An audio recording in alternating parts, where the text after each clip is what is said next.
Sure. You're ready, Tom. Great. Okay. Thanks for coming on, guys. Hey, new regime, new practice schedule. Quincy, can you talk about what it feels like with the new head coach and the new practice schedule? I'm gonna just start off here. The tempo has definitely changed. It's a lot quicker. Um, the periods are shorter, but they're again they quick pace. So the coaches have done a great job with getting to the nail of things and being able to also focus on detail as well when it comes to coaching. The defense. Mike, what do you make of the pace of the practices and I guess shorter ones too? Great pace. In terms of the offense, it hasn't really changed. In terms of the pace, scheme kind of, the same, and just really energetic. Quincy, a lot of changes on defense. How are the players adapting to new position coaches, new coordinator, and such? It took us a few days, honestly. But now we at the point to where, at the end of the day, we still got to play ball. We all, represent, the state on the front of our jersey as well as the name on our back. So, we still have a why. So, we just been balling out there. Mike, putting your finger on something, what's going on in the second halves of these last few games? What would you say you guys need to do better in second halves? Just got to finish. I feel like the first half, we'll come out strong, and then it's kind of evident that we've ran out of gas in the second half. So that's been the emphasis. The past couple weeks is really just finishing. And Quincy, you guys upset Tennessee last year at home, and so I guess they're going to be revved up to try to get it back on y'all this time. What are you expecting out of Tennessee on Saturday? I'm definitely expecting a lot of chaos, just from the crowd. I know that's, probably one of the loudest college football stadiums in America, from what I know of. From the players, of course, they lost last year, so I definitely expect them to, come in with a chip on their shoulder to get their revenge back. Vols have the number one scoring offense in the country. Aguilar seemed to really fit in at quarterback. What do you make of what you guys are going to face, Quincy?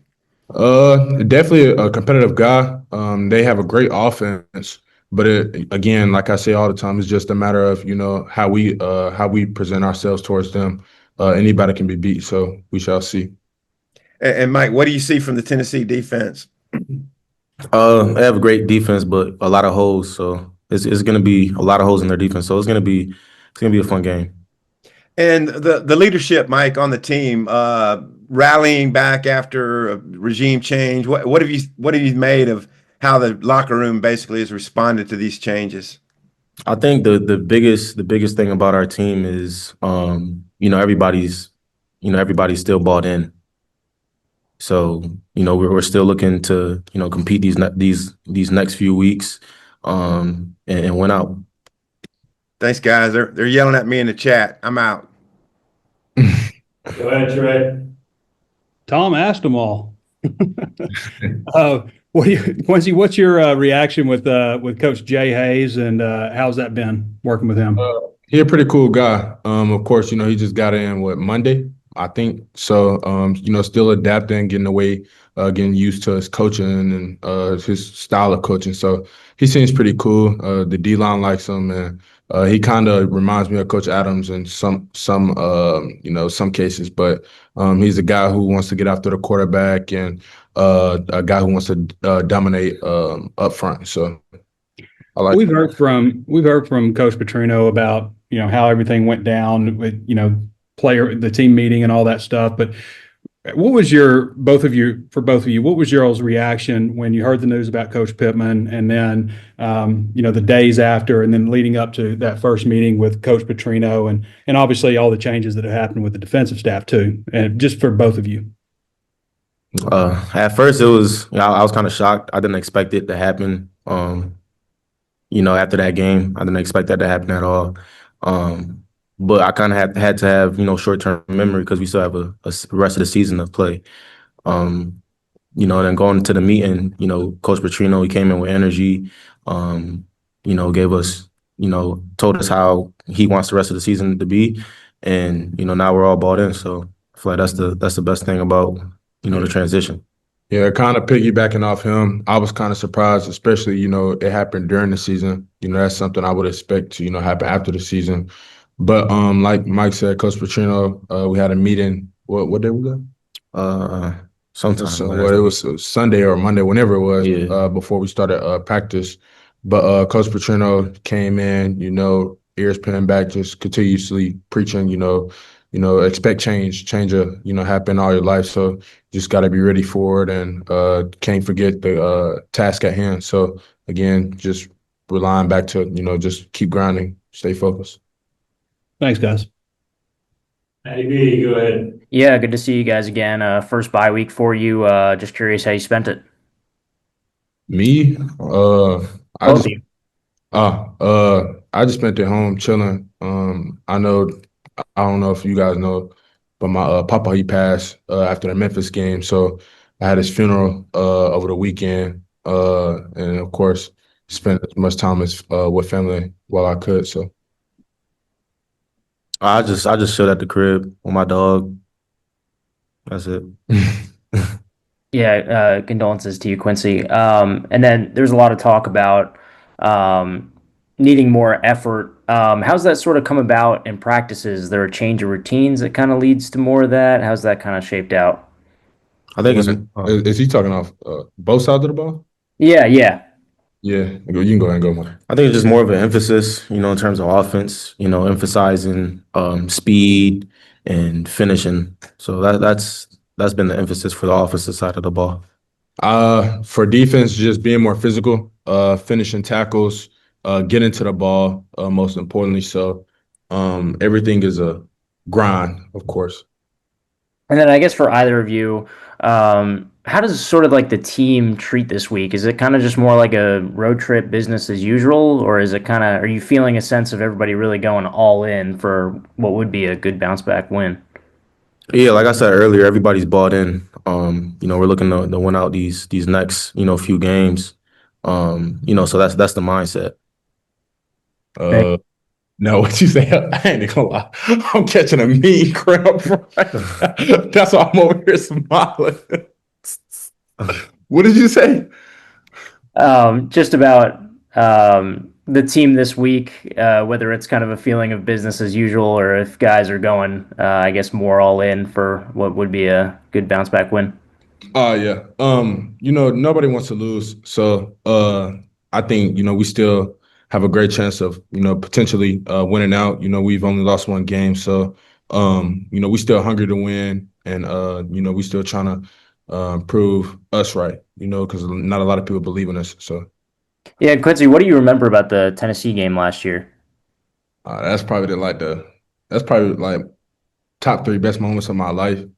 Uh, Again, I'm gonna say something I said in a past interview, but my coaches believed in me, especially to keep me out there. What I guess in a 2-minute drive, and my coaches, they thought I was probably one of the best pass rushers on the defense that we had, and Landon, EG, and we was told to watch the ball and knock the quarterback off his point. So, Landon, he did his job. EG did his job and I did my job.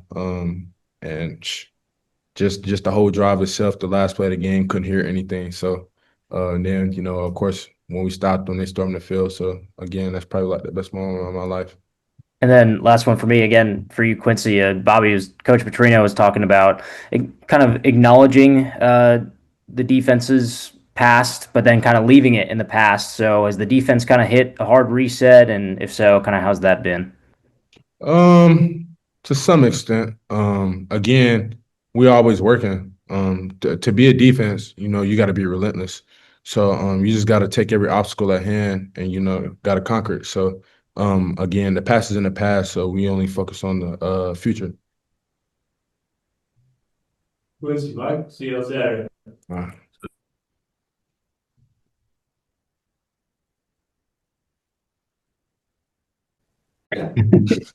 Yeah, guys. Well, I just wanted to find out your reaction to, I guess, everything that's transpired here in the last 8 days with Coach Pittman and then Bobby Petrino moving into that role, and I guess your emotions and how everything has gone.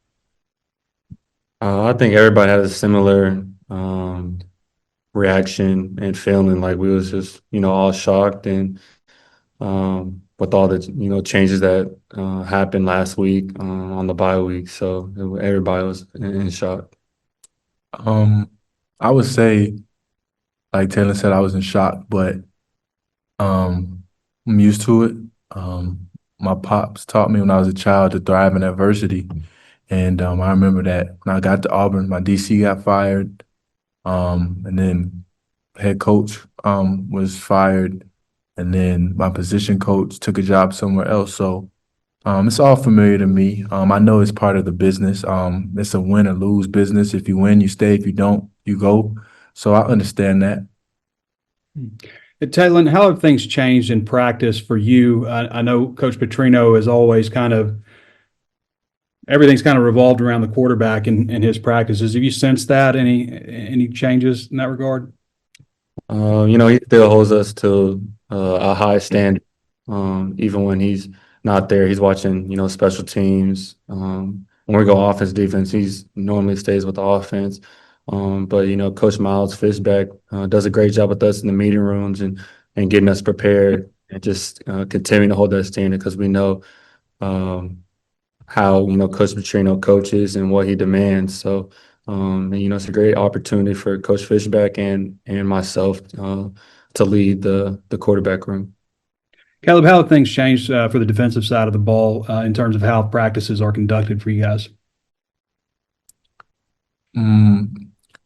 I would say more energy, getting in a good stance, tackling is emphasized more. Pursuit to the football is definitely emphasized, and just playing as one. I know Coach Petrino, he introduced something called tap the hat, and basically that's when somebody makes the plays, all other 10 guys come and show them love, tap them on the helmet. Basically, just applauding them for making that play. Yeah, have you been to Neyland Stadium before? I have not. You haven't. I know you haven't, right, Taylen?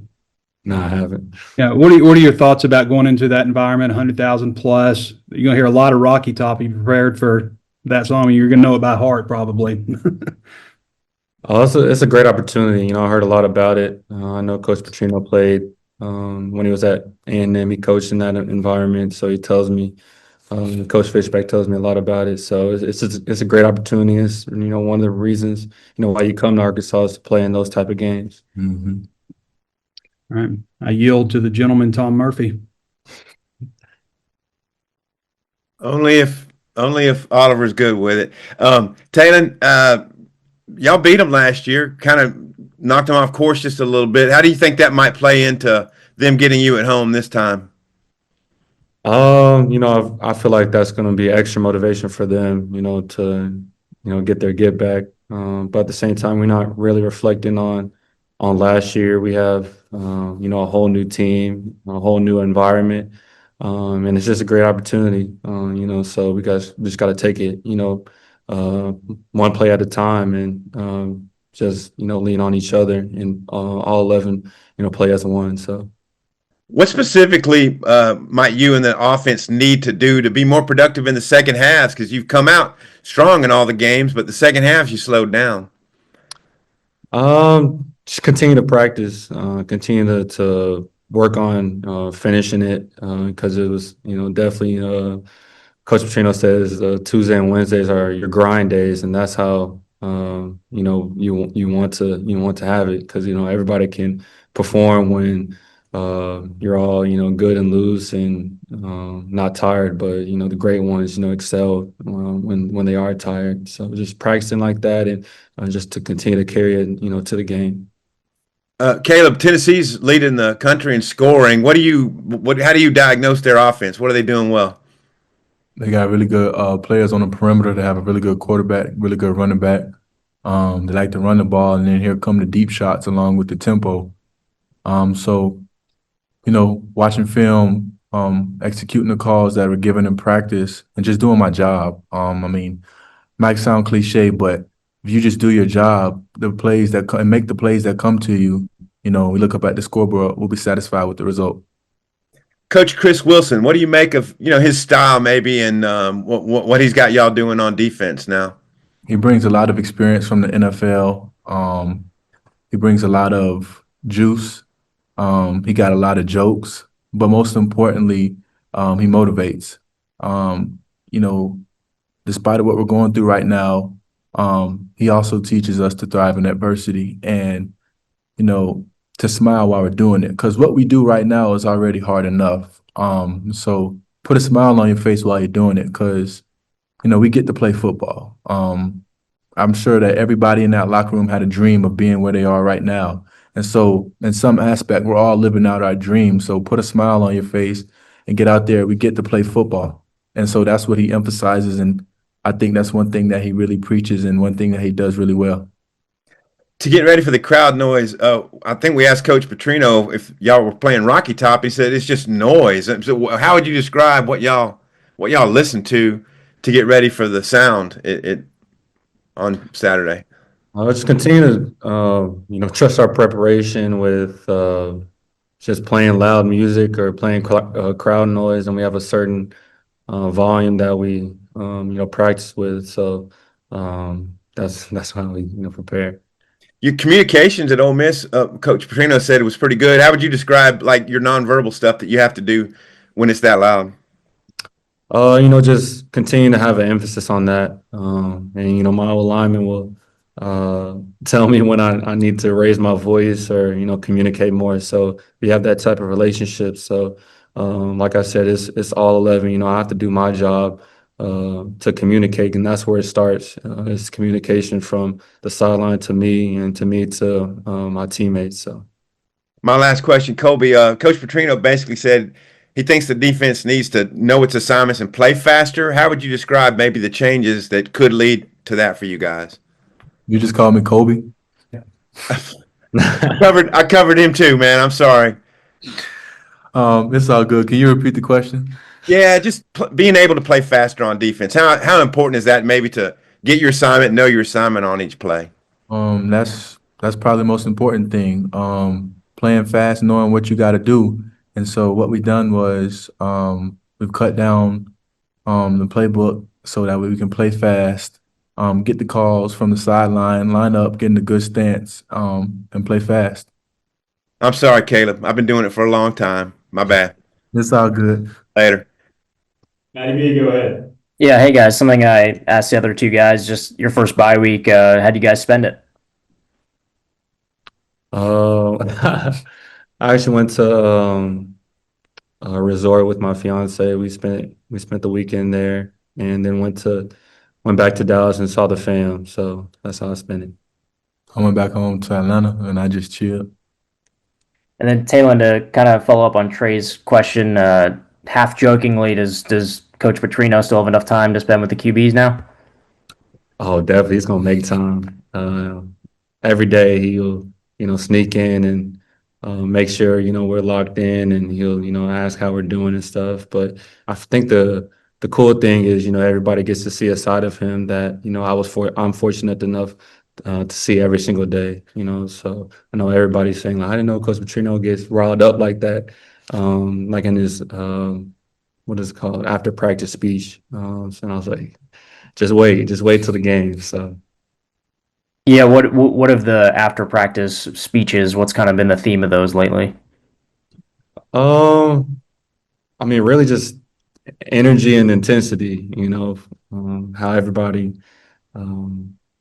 sees, just his care, his love for the game, and just his how he demands. He'll call out the offense just as much as he'll call out the defense or the special teams. He'll go through the whole list and the whole practice of what we need to improve on, what we did, good. So. And then Caleb, Coach Petrino has talked a lot about the guys up front and the guys in the back kind of needing to play off of each other to not lead to explosive plays. How do you think that's kind of improved lately? I would definitely say that we're playing complementary football. Defensive line, the game is won at the line of scrimmage. If somebody tells you otherwise, they don't know football. So them rushing the passer, stopping the run allows us on the back end to play well, along with us communicating. That way, big plays and explosives don't happen. And then last one, Taylen, what are you just kind of seeing from Tennessee on film? I think they have a lot of guys that they brought back. Some might be out, but what are you seeing about that? They rotate a lot of guys, especially up front. They're really athletic. Hold on, hold on. Really athletic. Really a solid group, solid SEC defense, and we have to come with it. Each and every play, and like Caleb said, it starts on the line of scrimmage, and we have to be the most physical and the smartest team. Each and every play, not just the first half, but the second half too. So it's going to be a great challenge and a great opportunity, for us to do that. Thanks, guys. Even close it out. Yeah, you two, just as older guys, I know whenever, coaches are let go, that's really hard, especially when you got such a good relationship with a lot of them. How did y'all help some of the younger guys, through this transition? Like Caleb, I've been through it too, in my Boise days. My coach was let go, and just a lot of feelings and a lot of emotions that come with it, and we have to reflect. We're blessed enough to have a bye week to have time to reflect and just tell the younger guys that just keep one foot in front of the other and keep going. Put your head down and work. And that's what I love. It's just another opportunity for us to lead, because everybody can lead when things are happy and dandy. But we play football. There's going to be a lot of adversity, not just on the field, but off the field too. So it's just another great opportunity to showcase our leadership. Helping them maintain focus. I know it's easy, especially in a situation like this, to let your mind wander off and have all kind of questions, about the future or the present. But just letting them know that, adversity is gonna come in football and in life. So just be where your feet are. Definitely stay focused, maintain focus, and keep the main thing the main thing. When we started in January, everybody, at least with the DBs, everybody voiced and gave their why as to why we play football and why we do what we do. So, when things get hard, you got to fall back on your why. And then Caleb, last thing, what's I guess maybe the number one thing that's been kind of stressed to the defense under this new staff who you have right now on this defensive staff, with the new coordinator? What's kind of like the number one thing that's been stressed? Playing as one. And while we're playing as one, have fun while we're doing it. Like I said, we're blessed to play this game, so have fun when we do it, but play as one. When somebody makes a play, all other 10, show them love. And play complementary football. Let the pass rushers rush and the cover guys cover and make plays when we're doing it.